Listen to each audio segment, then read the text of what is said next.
estar aquí. Nada, encantado. Tengo ganas de compartir un té contigo. Y yo contigo. Porque un té significa muchas cosas, ¿no? Para mí un té significa un tiempo de calidad, significa darnos tiempo. Y siempre me ha gustado mucho, desde el primer momento que te conocí, tu concepto de la terapia vital, que me gusta mucho, ¿no? Es decir, muchas veces cuando tú hablas de terapia vital dices que en la vida sufrimos y en la vida disfrutamos. Hay cosas que nos hacen sufrir y cosas que nos hacen disfrutar. Pero demasiado a menudo lo que nos hace sufrir, lo que no nos gusta, simplemente lo sufrimos. Y lo que nos gusta, lo que nos da placer, lo que nos da ilusión, no somos conscientes de ello. Cuando estamos bien, no somos conscientes, no lo agradecemos. Exacto. Y tú dices que hay que cambiar ese chip, ¿no? Sí, ese planteamiento lo contrapongo y entonces digo que en la vida los buenos momentos son para disfrutarlos y los malos son para aprender. Claro. ¿Cuál es el problema? Que mucha gente cree que porque tiene un mal momento aprende, pero uno no aprende del mal momento, sino que aprende del mal momento si positiva el mal momento. Por eso yo hablo del concepto de sufrimiento productivo. ¿Qué es el sufrimiento productivo? Pues mira, es esa manera de sufrir, ¿sí? Que por sufrir de esa manera dejas de sufrir porque aprendes de lo que sufres. O sea, el sufrimiento como un aprendizaje de vida. Claro, porque y no sacas solo como conclusiones. Sacas conclusiones, aprendes. Claro, porque si yo me deja mi primera mujer y digo que la culpa es suya, ¿sí? Me deja mi segunda mujer y digo que es que está complejada y no me merece, me deja la tercera mujer y digo que es porque está neurótica. Todo el mundo tiene la culpa de todo menos tú. Yo no he aprendido nada. Ahora, si me deja mi primera mujer, le pregunto a ella y me pregunto a mí por qué eso no ha funcionado, la segunda ya no me dejará por lo mismo, me dejará por otra cosa. Pero si aprendo de la segunda vez que me deja mi mujer, a lo mejor la tercera ya no me deja. En definitiva, en la vida los buenos momentos son para disfrutarlos, porque nos dan alegría vital. Y por tanto ser muy conscientes de ellos. Y disfrutarlos. Y agradecerlos. Evidentemente. Y los malos son una posibilidad de aprendizaje. Y por eso yo diferencio la vivencia de la experiencia. Claro. La vivencia es lo que vivo. Y la experiencia es lo que aprendo de lo que vivo si aplico el sufrimiento productivo. Clarísimo. Oye, tú eres uno de los primeros defensores o de los introductores de lo que llamamos la psicología humanista, ¿no? ¿Qué es la psicología humanista? Este ámbito... Sí, la creó Carl Rogers y Abraham Maslow en los años 60 del siglo pasado. Sí, yo fui uno de los introductores. De hecho, España. Sí, mi primer libro, El cambio psicológico, que es de 1988. Aún no habías nacido, David. Hombre, sí. Claro que había nacido, madre casi, mía. Casi. Madre mía. Pues, o sea, el próximo año haremos una edición especial ¿sí? del 30 aniversario, porque, por suerte, es un libro mío que se sigue editando, por suerte. Como muchos libros tuyos, como todos tus libros. Se siguen reeditando, pero haremos una edición especial del 30 aniversario y en esos momentos me editó Cairós, ¿sí? Que era y sigue siendo una editorial de referencia en psicología humanista, psicología transpersonal. Él publicaba a los psicólogos humanistas norteamericanos y yo tuve el placer, la satisfacción y el honor de ser uno de los primeros psicólogos españoles que publicó en Cairós con un primer libro que se llamó El cambio psicológico, que embrionariamente ya intuía lo que podía ser luego la terapia vital. El cambio psicológico es una propuesta de autorreflexión, ¿sí? Para que cada uno desarrolle su mejor parte hasta convertirla en su mayor parte. Claro, las personas tenemos defectos y tenemos virtudes.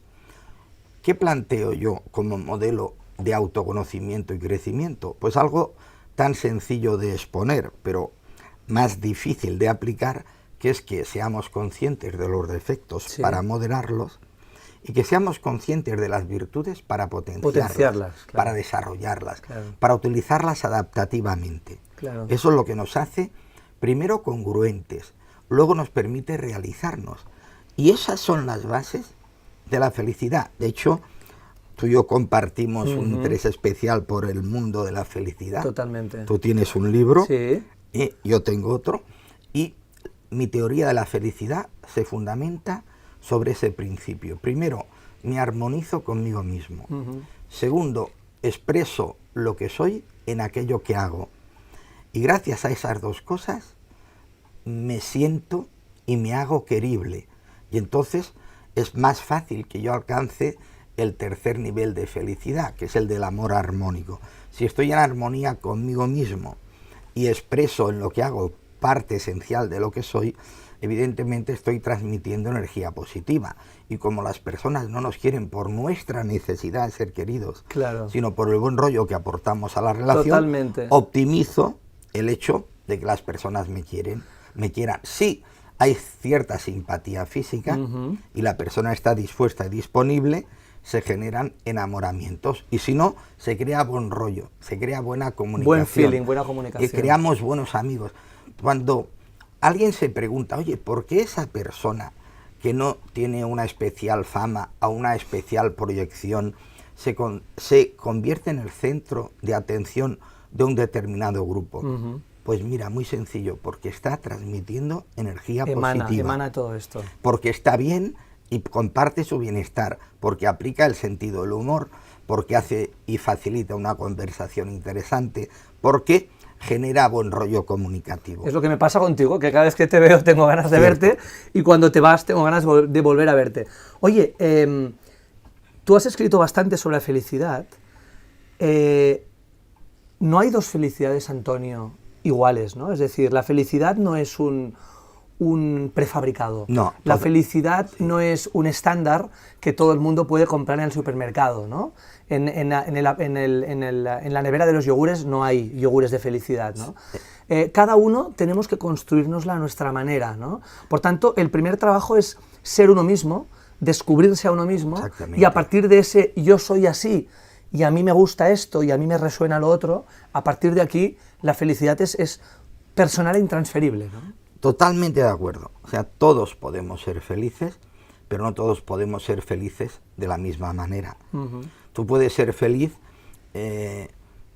yéndote un rato al cine o yendo a ver un partido de fútbol. Y otra persona, para ser feliz, necesita la meditación trascendental o necesita expresar su creatividad. En definitiva, cada persona, precisamente porque cada uno es un elemento existencial único. Qué bonito.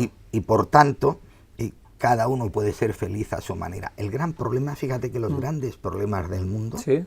Aquí ya entraríamos en otro ámbito. Cuando te pones filosófico me encanta. Es el de la sociología de la felicidad. Fíjate que los grandes problemas del mundo han venido cuando las ideologías han querido imponer un determinado modelo de felicidad. Cuando el comunismo dijo que todos teníamos que ser iguales, pero claro, ¿cuál es el problema? Que las personas no somos iguales, sino semejantes. Querer igualarnos es coartar nuestra libertad, coartar nuestra idiosincrasia. Empobrecernos. O el capitalismo, cuando nos ha dicho que para ser felices hemos de consumir más, hemos de tener más, y nos hemos dado cuenta que a partir de cierto grado de consumo, que permite un cierto confort, la felicidad no depende del consumo, sino de la realización personal. Por eso lo que yo defiendo es una versión subjetiva de la felicidad. Voltaire decía que la felicidad llega a condición de que no vayas a buscarla. O sea, la felicidad no puede ser una meta, ha de ser un camino. Un camino en el que uno se encuentra a sí mismo, y que cuando se encuentra a sí mismo encuentra por el camino de la vida personas que favorecen su felicidad, porque él está favoreciendo la de los demás. Claro. Hay una frase que me gusta mucho que dice algo así como, dice un ser feliz es un bien común. Evidentemente. Un ser feliz es un bien común. O sea, cuando tú estás bien, evidentemente ese efecto positivo te favorece a ti porque estás bien, pero eres un emisario, eres un diplomático de la felicidad. Claro, estás irradiando energía positiva. Y ahí estás creando buen rollo. Antonio, cuando uno ya es feliz, cuando uno ha encontrado este camino propio, este diálogo con su propio ser, y es feliz a su manera, ¿Cómo comparte la felicidad con los otros? Cuando luego hablaremos de tu libro, Tú y yo somos 6, muy interesante este título de tu libro y muy inquietante y muy misterioso, pero cuando yo ya soy feliz y cuando tú ya eres feliz, desde nuestra individualidad, desde nuestro ser, queremos estar juntos porque somos amigos por lo que sea y queremos compartir la felicidad, esos dos universos distantes y distintos, ¿cómo comparten la felicidad? Porque son felicidades distintas, son materias distintas. Mira, ¿no? cuanta más madura es una persona, más acepta compartir con semejantes distintos su parcela de vida cotidiana. Por ejemplo, en el ámbito de la pareja, que es una de las 3 partes de la felicidad, según mi teoría. Tú eres experto en pareja, en sexo, en sexología, etcétera. Me gusta recordar un aforismo de Antoine de Saint-Exupéry que dice que amarse no es ir uno hacia el otro, sino andar juntos en la misma dirección. Vale, cuando uno alcanza su plenitud, se acerca a los demás no para pedir, sino para aportar. Y entonces eso genera relaciones de reciprocidad, no de contraprestación. Vale. El problema de las relaciones interpersonales es que yo te doy para que tú me des. Claro. Y eso genera relaciones interesadas. Y las relaciones interesadas no son relaciones interesantes. Las interesantes son las desinteresadas. Qué bueno. Pero para que sean desinteresadas, yo he de darte a ti porque yo quiero. Y entonces, como tú recibes de mí, tú también me das a mí porque tú quieres. Y entonces, fíjate qué diferente que un mismo acto sea producto de la reciprocidad o que sea una consecuencia de la contraprestación. Creo que el mundo necesita más reciprocidad y menos contraprestación. Generosidad, ¿no? Al final, es decir, yo te doy porque me apetece darte y porque tengo. O sea, hay una especie de sensación de plenitud. Exactamente. Y desde la plenitud doy, irradio, emano, y ese efecto positivo seguro que vuelve como un boomerang en positivo, pero no hay que pensarlo. Exacto, ¿no? Porque en la propia acción positiva tienes la recompensa. Pero es cierto que si tú haces el bien, por eso uno de mis aforismos digo, haz el bien sin mirar a quién, porque eso es hacer el bien, porque si miro a quién hago el bien, ya es un bien interesado. Claro. Entonces es cierto que a veces un buen comportamiento no genera una reciprocidad, porque hay personas parasitarias que se aprovechan de uno, pero si no te viene por un sitio, te puede venir por otro, y si no te viene por ningún sitio, en la propia acción está la recompensa. Has hablado de gente parasitaria y me haces pensar, ¿no? Hay muchos libros y muchas teorías que hablan de la gente tóxica, de la toxicidad. Yo no sé si Antonio Bolinches tiene un radar hacia los tóxicos. Yo no sé si tienes una especie de tecnología propia que los detecta y de alguna manera los expulsa. Mira. Pero ¿cómo lo hacemos esto? ¿Cómo, Antonio, cómo podemos tener un ecosistema humano, nuestra gente, nuestro teléfono móvil, nuestra agenda, tener una agenda de gente limpia, una agenda de gente proactiva, de gente positiva, de gente que da, no de gente que todo el rato vampiriza energías o de gente tóxica? ¿Cómo hacemos esto? ¿Cómo nos aislamos? ¿Cómo cuidamos nuestro entorno humano? Mira, te contestaré previamente con un chiste de Eugenio. Vale. Cuando yo era jovencito, durante 3 años, fui su asesor artístico y conozco muchos chistes de él. Interesante experiencia, que además los aplico tanto en las conferencias como en los talleres y cursos que doy sobre terapia vital o sobre crecimiento personal. Es aquel chiste que un señor se dirige a otro y le dice: oiga, ¿cómo lo hace usted para conservarse tan joven? Dice: mire, no discutiendo con nadie. Dice: hombre, por eso no será. Dice: vale, pues no será por eso. Claro, las personas maduras no entran en conflicto con los demás porque están en armonía consigo mismo. ¿Cómo detectamos, por tanto, la gente tóxica? Muy sencillo, porque si tú estás centrado y tú eres maduro, entonces, evidentemente, eso lo explico en Tú y yo somos 6, luego entraremos ahora hablamos de tu libro. Más en detalle. Entonces, yo detecto la clave de relación que la persona está manteniendo conmigo, y cuando veo que es una relación que me puede vampirizar o me puede perjudicar, entonces yo establezco unas barreras de protección. Medio en broma y medio en serio, a mis alumnos psicólogos, médicos que quieren especializarse en terapia vital o en alguno de los másters en la que soy profesor, digo, mira, cuando queráis ligar, entonces en 5 minutos de relacionaros con una persona que tenéis que detectar si le pedís el teléfono o le dais vuestra tarjeta de visita profesional. Claro, si es una persona sana, si es una persona constructiva, si es una persona que te genera buen rollo comunicativo, tú le puedes dar o pedir el teléfono. Pero si es una persona tóxica, destructiva, que solo se afirma por oposición al otro, esas personas que siempre están con el no adversativo de entrada, o sea, eso es un indicio muy claro. Yo te digo, qué buen día hace. Tú dices, no, pero luego por la tarde lloverá. Siempre el no en la boca, ¿no? El no adversativo, la negación por la negación, eso indica una necesidad de autoafirmación.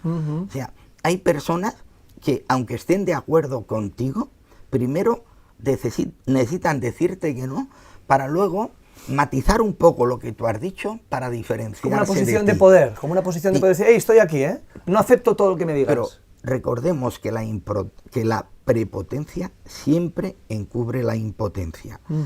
O sea, las personas realmente potentes no son prepotentes. Totalmente de acuerdo. O sea, las personas grandes nunca hacen sentir pequeño al otro. Las personas que necesitan hacer pequeño al otro es para engrandecerse ellos.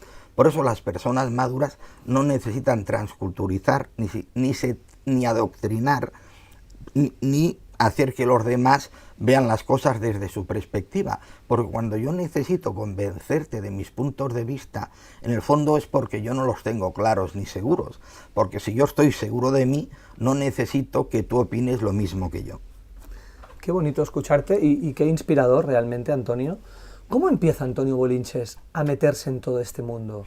Tú que eras un niño, tú que eras un joven, tú que eras un adolescente que descubría el mundo, ¿cómo empiezas a entender que el conocimiento, que el leer, que el hablar, que el dialogar profundamente con alguien, puede hacer que tu vida se transforme hasta un grado de sabiduría que significa vivir mejor, que significa compartir mejor tus días, ¿no?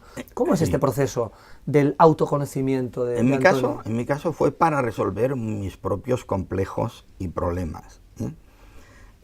A mis alumnos, para que entiendan la diferencia entre un complejo y un defecto, les establezco la siguiente equiparación. Un defecto es aquello que no te gusta de ti, y un complejo es la vivencia desproporcionada de eso que no te gusta de ti. Pues bien, yo cuando era jovencito tenía un complejo de ser pequeño, me hubiera gustado ser más alto, y entonces yo me convertí en terapeuta de mí mismo, como no me gustaba. Hablas mucho de eso, ¿eh? Sí. El que todos podemos ser terapeutas de nosotros mismos. Claro, y entonces yo digo, el ser pequeño me impide ser psicólogo, ¿no? Ser pequeño me impide ser modelo. O jugador de básquet. Exactamente, pero no me impide ser psicólogo, al contrario, yo soy psicólogo porque soy pequeño, o sea, para aceptar aquella parte de mí que no me gusta. Bien, pues eso es lo que propone la terapia vital. Aprende de lo que vives, aprende de tus errores y no cometerás otros mayores.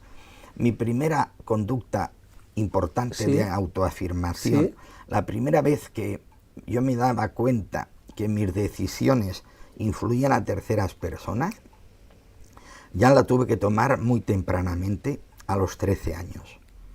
A los 13 años vivía con mi madre en Burdeos porque sufría otosclerosis, yo también, estoy intervenido quirúrgicamente de los 2 oídos y si no fuera por los audífonos yo ya no podría trabajar. Bien, entonces en aquel momento en Europa el otorrino de referencia era el doctor Portman, teníamos unos conocidos en Burdeos y fuimos allí. Nos quedamos con esta familia, teníamos relación ya desde Barcelona, durante 6 meses. Llegamos en junio y en diciembre. Y en diciembre mi madre me dijo, ¿quieres quedarte en Burdeos o quieres volver a Barcelona? Yo estaba perfectamente adaptado, iba a la Escuela Nacional Francesa, sacaba buenas notas en todo, menos en lenguaje, claro, porque estaba aprendiendo francés sobre la marcha. Claro, es lógico. Y tuve que tomar mi primera decisión crucial. Yo sabía que mi madre quería volver a Barcelona, pero a mí me gustaba estar en Francia, entre otras cosas porque tenía 13 años y estaba despertando a la vida y venía de una cultura represiva en la que no podías ver un beso en televisión ni en cine. Y en Francia había y en libertad. Francia veías mujeres desnudas. Y chicas guapas por allí. Y chicas guapas que... y el pequeño Antonio se volvía loco por allí. Y también, seguramente por mi simpatía y porque era el que acababa de llegar, tenía éxito con las chicas. Claro, claro, eras el chico español, el nuevo... Exactamente.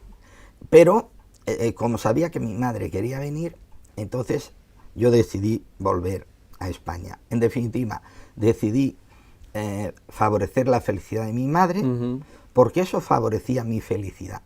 Pero eso también me convertía, intuía yo, en un ser libre y autorresponsable. Porque la persona es libre no gracias a lo que se permite, sino gracias a lo que se prohíbe. Claro. Si yo siempre hago caso a mi parte infantil, a mi niño, y siempre hago lo que quiero, yo no soy libre, soy esclavo de mi niño. Si siempre hago caso a mi padre y siempre hago lo que debo, tampoco soy libre, soy esclavo de mi padre. Yo soy libre porque puedo decir sí y digo no, y puedo decir no y digo sí. Y cuando hago caso a mi parte más madura, no solo soy más libre, sino que en ese momento me estoy haciendo terapeuta de mí mismo. Estoy desarrollando mi mejor parte. Estoy neutralizando mi parte egoísta, mi parte inmadura, mi parte pueril, mi parte orientada al placer. ¿Y por qué? Porque defino la madurez como la de aquella persona que es capaz de armonizar el placer suficiente con el deber necesario. Si me dejo llevar por el placer, siempre seré un inmaduro. Si me dejo llevar solo por el deber, siempre seré un reprimido. Yo soy libre, maduro y feliz porque a veces digo que sí al placer y a veces le digo al placer que no, porque ese placer es malo para mí y eso lo decido yo. ¿Quién se quiere drogar? Mi niño. ¿Qué me dice mi padre? Que no me drogue. He de buscar una alternativa. Entonces me voy a jugar al parchís, me voy al cine. En definitiva, me divierto de maneras que no me destruyan. O sea, quien sabe renunciar a placeres autodestructivos adquiere un placer que solo es asequible a una pequeña parte de la población. Es una sabiduría, ¿eh? El placer de la sabiduría, el placer de las personas maduras. Qué importante, Antonio, saber decir que no. Yo creo que muchas veces nos define la personalidad a cada uno de nosotros el saber decir que no. Como casi al principio todo nos tiende a hacer que digamos que sí. Cuando somos jóvenes. El saber decir que no es fundamental, es lo que marca. Hay poca gente que sepa decir que no. Claro. Algo que aparentemente es atractivo o algo que aparentemente es un placer, como tú decías. Una de las motivaciones por las cuales decimos que no al placer es porque nuestra parte infantil, ¿sí?, no está suficientemente desarrollada y no es suficientemente autoconsciente de que aquello le puede perjudicar. Pero también hay otra razón. Es nuestra parte infantil que necesita ser querida. Sí, y entonces sí. Cuando decimos que sí para que nos quieran. Claro. Y es cuando tenemos relaciones tóxicas, se aprovechan de nosotros, porque nosotros no sabemos decir que no. Decir que no es un ejercicio, evidentemente, cuando ese no está razonado, claro, tiene sentido, claro, y es coherente. No es porque sí. Claro, no el no reactivo. De la misma manera que el no reactivo es para autoafirmarnos, el no saber decir que no desde la necesidad de aprobación o el deseo de ser queridos es lo que nos hace generar dependencia emocional. Este tema es tan importante que en la misma colección que están mis libros en De Bolsillo, hay un libro que se llama Cuando digo no me siento culpable. ¿Entiendes? Qué bonito título. Y cuántas cierto, ideas se abren, claro, con este título. Claro, las personas inseguras, las personas que tienen un déficit afectivo, las personas que necesitan que les quieran, les cuesta decir no. Claro. Porque buscan en ese sí que los demás le recompensen con su afecto. Pero ¿cuál es el problema? que si la persona se aprovecha de ti, tienes dos problemas. Que además de que te has perjudicado tú para beneficiar al otro, el otro ni siquiera te agradece lo que has hecho por él. Y entonces eso genera resentimiento. Tú estás buscando un sentimiento y encuentras un resentimiento en ti mismo. Por eso, por los demás, podemos hacer todo lo que consideremos bueno, menos dejar de ser nosotros. Porque cuando tú dejas de ser tú, ¿sí?, para intentar complacer al otro, entonces ya te estás desinformando al otro y te estás desinformando tú. Porque tú ya no sabes si te quieren por lo que aparentas, por lo que escondes, por lo que intentan ser o por lo que no puedes disimular. No dejemos de ser nosotros para intentar satisfacer al otro. Para gustar al otro. Claro, hemos de satisfacer al otro sin dejar de ser nosotros. Concepción Arenal decía que si la bondad no fuera una virtud, debería ser un cálculo. Ser bueno es bueno, pero lo que no es bueno es ser bueno en contra de la coherencia para intentar buscar una recompensa o que los demás nos quieran. Por eso las personas que tienen un déficit de autoestima tienen esta tendencia a buscar complacer al otro. En cambio, las personas con una seguridad personal consolidada, entonces intentan complacer al otro sin perjudicarse ellos y buscando un límite entre lo bueno que es ayudar al otro sin perjudicarse uno. Sin salir del territorio de uno mismo. De la propia congruencia, porque entonces evidentemente estás traicionando tu propia esencialidad. Antonio, el otro día me estabas explicando que han fracasado las ideologías, han fracasado las religiones y quizá es el tiempo ya de una vez de proclamar el humanismo. Pues sí, creo que la única, digamos, idea potente para mejorar la sociedad es la filosofía y la psicología humanista. ¿Cómo lo definirías, el humanismo? Se han dicho muchas cosas. ¿Cómo definirías, cómo nos explicarías qué es el humanismo como solución, como respuesta a nuestro mundo del siglo XXI? El humanismo parte de una base.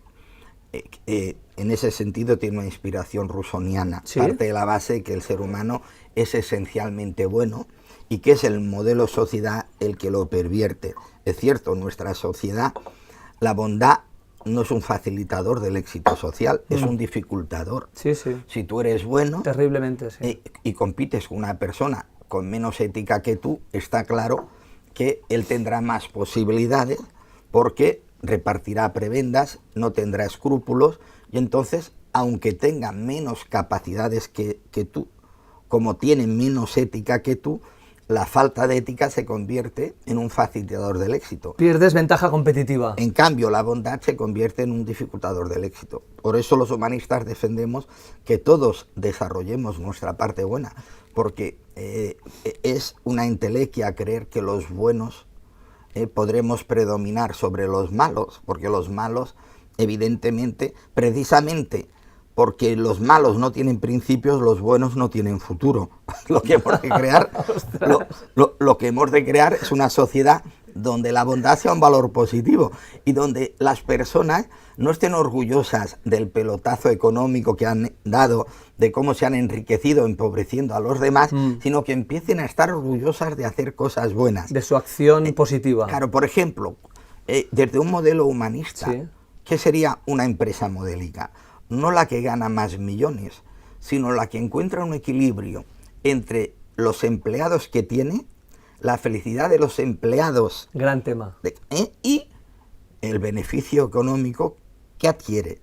O sea, son tres variables. El equilibrio entre que mi función social de empresa es positiva para el medio ambiente y es positiva para las personas. Tengo empleados felices y encima consigo una cuenta de resultados que justifica mi acción empresarial, entonces yo soy una empresa modelo. Pero si la empresa modelo es la que explota a la gente para tener mayor beneficio, ese modelo de empresa no es una empresa modelo. Por tanto, los humanistas lo que defendemos es, ya que el comunismo ha fracasado porque quería que todos fuéramos iguales. Cosa imposible. Y las personas no somos iguales, sino semejantes. Y lo que precisamente nos enriquece es no ser iguales. Claro. Lo que nos enriquece es la diferencia. Claro. Sobre Si todo, no, tú y yo no podríamos hablar de nada hoy. y no nos enriqueceríamos. Si todo lo que tú dijeras yo ya lo supiera y viceversa, Claro. esta conversación no tendría ningún sentido. ¿Qué dicen los franceses en relación al amor y la diferencia? Vive la différence.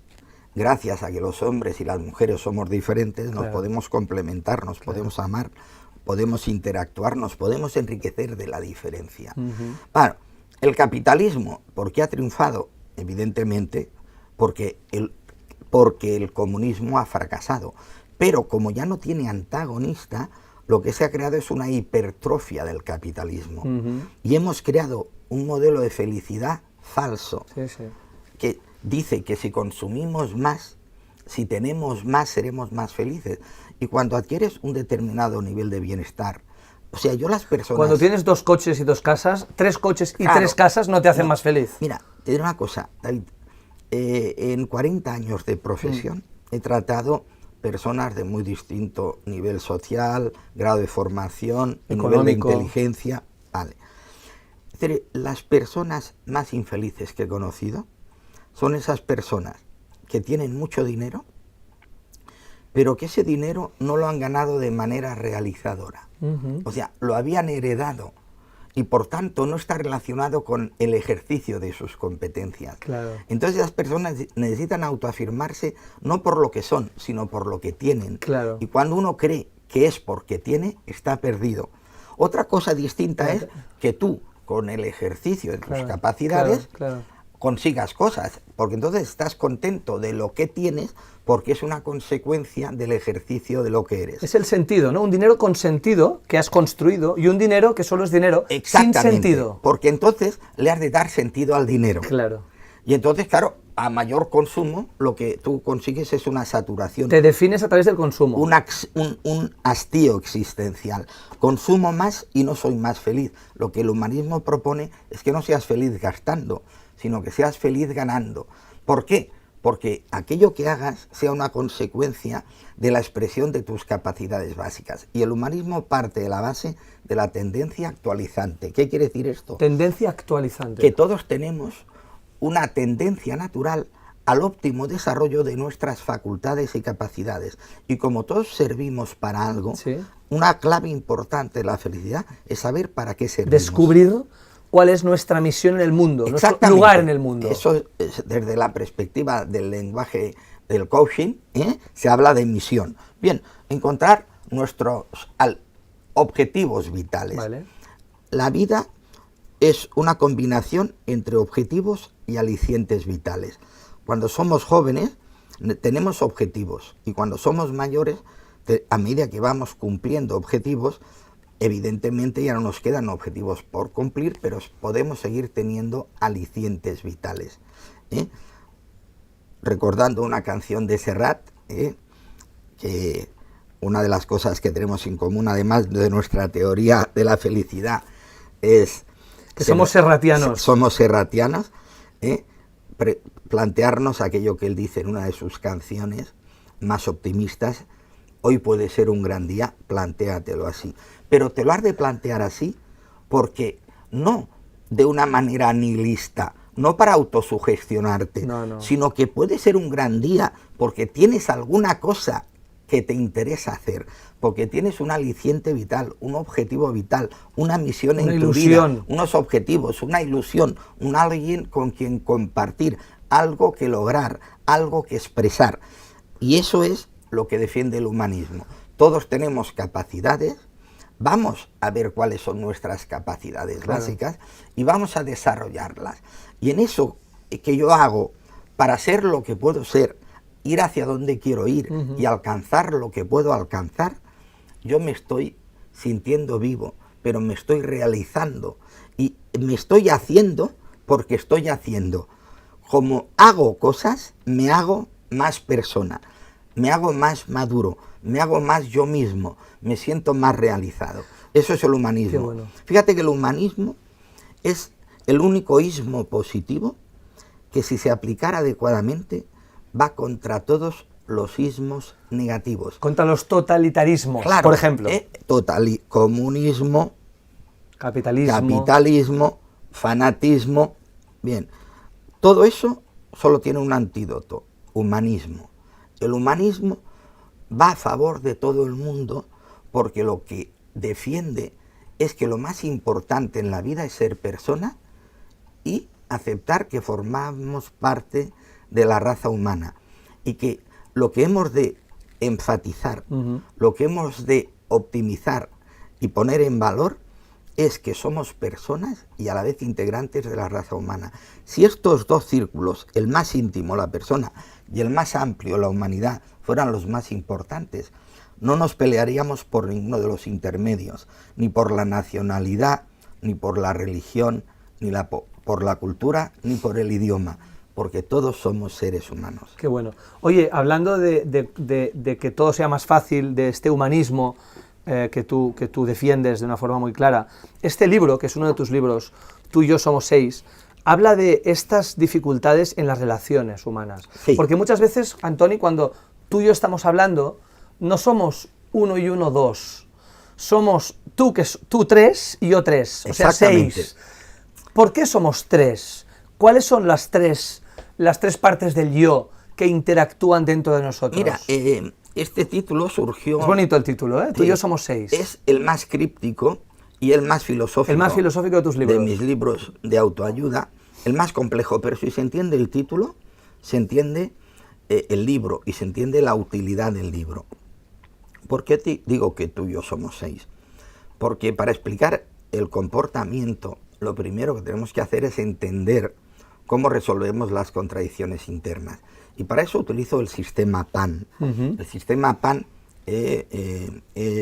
lo aportó Eric Berne, el creador del análisis transaccional, para entender cómo hacemos transacciones con nosotros mismos y con los demás. Y PAN es el acrónimo de padre, adulto, niño. Y lo que dice el sistema PAN es que las personas a nivel psicológico tenemos 3 partes. Y según la fuerza relativa de estas 3 partes, actuamos de una manera o actuamos de otra. Es la forma más sencilla de explicar y entender el comportamiento. Y madurar es conciliar estas 3 partes. ¿Consciente e inconsciente? En la tópica o el lenguaje freudiano sería consciente, preconsciente, inconsciente. Sí. En la segunda tópica freudiana sería superyo, yo y ello. Y Eric Berne, precisamente porque se enemistó con la sociedad norteamericana de psicoanálisis, porque todavía no le habían admitido. ¿Cuánta gente se ha enemistado con la sociedad de psicoanálisis? Bueno, pero fíjate que el reconocimiento de una incompetencia genera una competencia alternativa. Freud inventó el psicoanálisis porque no era un buen hipnotizador.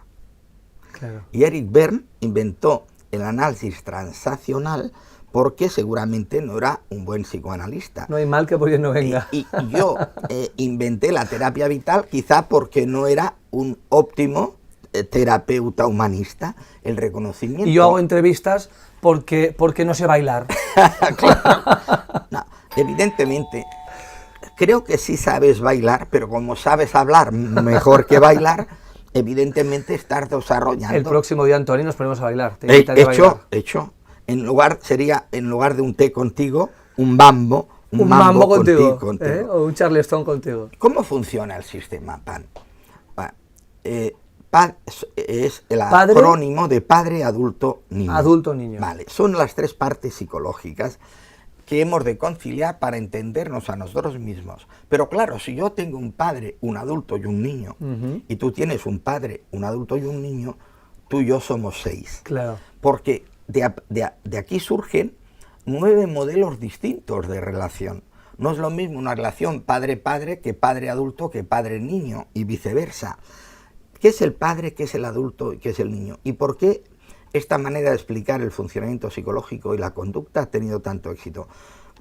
Porque es muy sencillo y ni siquiera lo he de explicar yo. Es muy intuitivo, ¿eh? Sí, porque la propia persona, tú mismo que no lo conoces, te hago la pregunta y tú mismo te respondes. Ponme el ejemplo, venga. De estas 3 partes, padre, adulto, niño, ¿correcto? ¿Cuál crees que es la que tiene tendencia a hacer lo que le da la gana y a buscar sus satisfacciones? El niño, ¿no? Exactamente. El niño es es nuestra parte anárquico, infantil. se deja llevar por el placer, por el deseo, Mira, por lo inmediato, ¿no? Volvamos a Serrat, en una de sus canciones.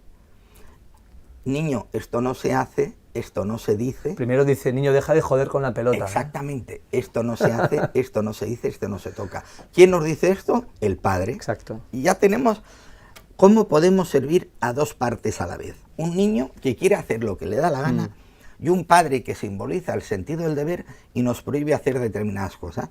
Pues desarrollando la tercera parte, el adulto. ¿Qué hace el adulto? Actúa de mediador entre lo que el niño necesita y el padre nos permite. Y entonces depende de la fuerza relativa. Si yo soy muy inmaduro, tengo un niño muy grande, y entonces haré siempre lo que quiero y nunca haré lo que debo. Y seré un inmaduro y un malcriado, y me convertiré en un frustrador de mis propias expectativas porque no seré capaz de autodisciplinarme.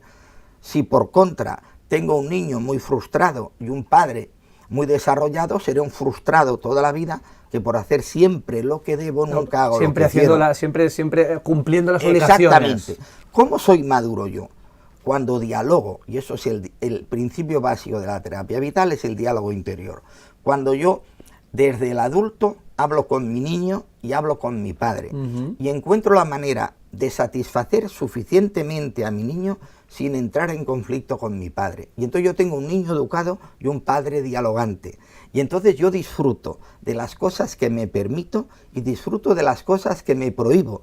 Y volvemos al principio del saber decir que no. De la libertad. De la libertad. Yo soy libre gracias a que me prohíbo cosas, porque si me las permito todas, yo no soy libre. Claro, eres esclavo de tus deseos. Y si me lo prohíbo todo, tampoco soy libre, soy esclavo de mi padre, del sentido del deber. Madurez, igual a placer suficiente con deber necesario. Placer suficiente con deber necesario. Deber necesario. El que yo decido. Yo hablo con mi padre me prohíbe unas cosas, y entonces yo me pregunto si eso que me prohíbe mi padre me da congruencia o me da incongruencia. Por ejemplo, pongamos ejemplos de los padres hipertrofiados que nos prohíben hacer cosas. Mi generación, tú eres por suerte bastante más joven que yo, ya no viviste esta época, pero yo me eduqué durante el franquismo, y en la religión en aquella época era muy rígida, muy restrictiva, sobre todo con la sexualidad. Claro. Por ejemplo, entonces la masturbación se vivía con sentimiento de culpa. Totalmente. El niño quería masturbarse, pero el padre religioso te decía, eso es pecado. Entonces tú tenías que hacer un diálogo interno. Como evidentemente todo eso te creaba una incongruencia, entonces la persona revisaba si la masturbación tenía que ser realmente un pecado. Los que decidían que sí, dejaban de masturbarse, o si se masturbaban se sentían culpables y se neurotizaban. Los que consideraban que ese imperativo categórico del padre no tenía consistencia, pues llegaban a masturbarse sin sentimiento de culpa. Esto aplícalo a cualquier ámbito de la vida. Cosa, imagínate. A ver, por suerte hay unos imperativos categóricos que tenemos suficientemente interiorizados que nos permiten vivir en sociedad. El primero, todo el mundo acepta que matar al prójimo es malo, y por tanto uno ya no hace un diálogo interno. Todo el mundo acepta, o la mayoría aceptamos, que robar es malo, y por eso la mayoría no robamos. Incluso los que roban no dicen que es bueno. Dicen que si no lo hacen ellos, lo harán otros. O que los políticos roban más. Buscan coartadas para su comportamiento, pero no dicen que su comportamiento es bueno. Por tanto, por suerte, todos tenemos un padre suficientemente interiorizado para que regule las necesidades del niño, para que la satisfacción de tus necesidades no conculquen el derecho a satisfacer mis necesidades. Por eso no te puedo robar a ti para tener yo. Les pongo un ejemplo muy claro de la disyuntiva entre el padre y el niño a los estudiantes de las escuelas de negocios, que les queda muy gráfico cómo funciona el diálogo interior entre el padre, el adulto y el niño. Como son jóvenes que todavía asocian el éxito profesional con el éxito económico, les pregunto, a ver, ¿a quién de vosotros le gustaría tener un Porsche o un Mercedes deportivo? Todos levantan la mano. Luego les pregunto, bien, ¿y quién de vosotros lo tiene? Todos bajan la mano. Y entonces les pregunto, ¿y por qué no lo robáis? Entonces todos entienden el significado de la autocensura. Caray. Todos, ¿quién quiere tener el Todos coche? lo desean. Su niño. Pero ¿quién dice que no lo pueden robar? Su padre. ¿Qué hace el adulto? Ponerse a estudiar y a trabajar. Y luego a lo mejor se comprarán el Porsche o el Mercedes, o se darán cuenta que el Porsche y el Mercedes no es necesario para la felicidad. Qué bueno. Oye, ¿cómo estamos cambiando los seres humanos, Antoni? Cambia la tecnología, estamos con el iPhone 7, iPhone 8, iPhone 20, estamos con el mundo de Internet, estamos con toda la robotización del mundo, no solo de las industrias. Por tanto, avanzamos tecnológicamente, pero ¿cómo avanzamos humanamente, humanísticamente? ¿Estamos avanzando o no estamos avanzando? Yo creo ¿O estamos involucionando? ¿Qué está pasando?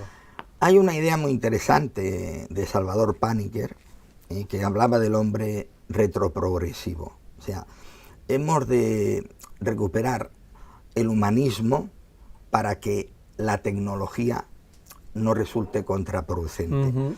Hemos de utilizar los inventos del siglo XXI para corregir el desastre que ha sido el siglo XX, desde un punto de vista ideológico, desde un punto de vista ecológico. Si utilizamos nuestra inteligencia para mejorarnos, evidentemente utilizaremos la tecnología adecuadamente. Pero ¿cuál es el problema de la tecnología? Que nos da mucha facultad de uso, pero dificulta la comprensión de las razones del uso. Antes, por ejemplo, los niños nos hacíamos los juguetes nosotros. Las flechas, los arcos, las espadas, incluso los patinetes, los hacíamos nosotros. Y con unas pinzas de tender la ropa podía estar 20 horas jugando, ¿no? Y disfrutábamos de lo que hacíamos y luego disfrutábamos del uso de lo que hacíamos. Pero ahora solo disfrutamos del uso de lo que hacen otros. Claro. Somos cada vez pasivos, más tecnológicos, sí, pero menos autosuficientes. O sea, por tanto, o empezamos a entender que el futuro de la humanidad no puede fundamentarse solo en el uso de la tecnología, sino en la comprensión de la tecnología y en aplicar la tecnología al servicio del hombre y no poner al hombre al servicio de la tecnología. En ese sentido, el gran problema es que nos hemos civilizado tanto que nos estamos desnaturalizando. Y en uno de mis aforismos digo que el límite de la ciencia, ¿sí?, ha de ponerlo la conciencia. O sea, la ciencia no puede tener un desarrollo que vaya contra la supervivencia de la especie. Ahora se habla tanto de la robótica. Claro que la robótica es posible.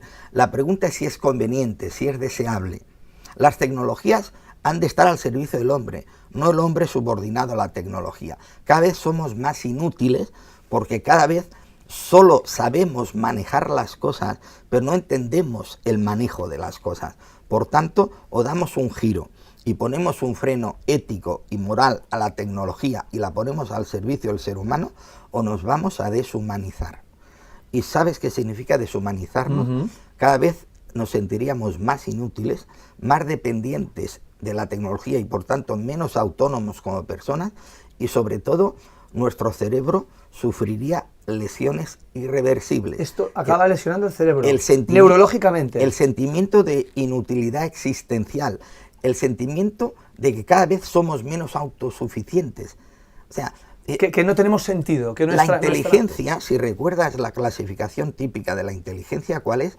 La capacidad de adaptación a un medio hostil. Claro. Y ahora, paradójicamente, estamos en un medio que no es hostil, pero que no entendemos cómo funciona. Hemos de entender cómo funcionan las cosas. Y hemos de poner un freno a la tecnología y poner la ciencia y la tecnología al servicio del ser humano, para que el ser humano domine lo que hace, entienda por qué lo hace y sepa cómo funcionan los utensilios que la tecnología pone a su servicio. Porque cuando la tecnología supera nuestra capacidad de conocimiento, estamos debilitando no solo el conocimiento, sino la autonomía personal. Ya no somos autosuficientes. Gracias por inspirarnos, Antoni Bolinches, y gracias por recordarnos que el ser humano es algo extraordinario y que en nosotros hay una gran parte del futuro. El futuro no es más que el presente, de cómo vivas el presente, ¿no? Muchas veces el futuro parece algo misterioso, pero el futuro no es más que la prolongación de muchos presentes, ¿no? Por desgracia, tal como vamos, creo que vamos hacia un futuro imperfecto. Entonces, lo único que se me ocurre es que en el presente de indicativo Sí. seamos más personas y más hombre natural y menos hombre civilizado. Porque, es decir, por desgracia, se considera que somos el ser más inteligente de la creación. Es cierto, somos animales racionales, pero ¿sabes cuál es el problema, David? Que siendo animales racionales, todavía no somos animales razonables. Este es el reto del futuro. Racionales sí, pero ahora falta el estadio superior, que es razonables. Para eso hemos de desarrollar el diálogo interior, desarrollar el adulto, armonizar placer con principio de realidad y con sentido del deber, y entender que lo más importante es que somos personas humanas y por tanto desarrollemos al máximo nuestra personalidad y a la vez desarrollemos al máximo nuestra humanidad, lo cual quiere decir que todos somos hermanos y que es más importante ser persona que ser blanco, negro o amarillo, rico, pobre, o hablar catalán, castellano, francés o inglés. El idioma universal es idioma del humanismo. Si no hay humanismo, la humanidad no tiene futuro. Gracias, hermano.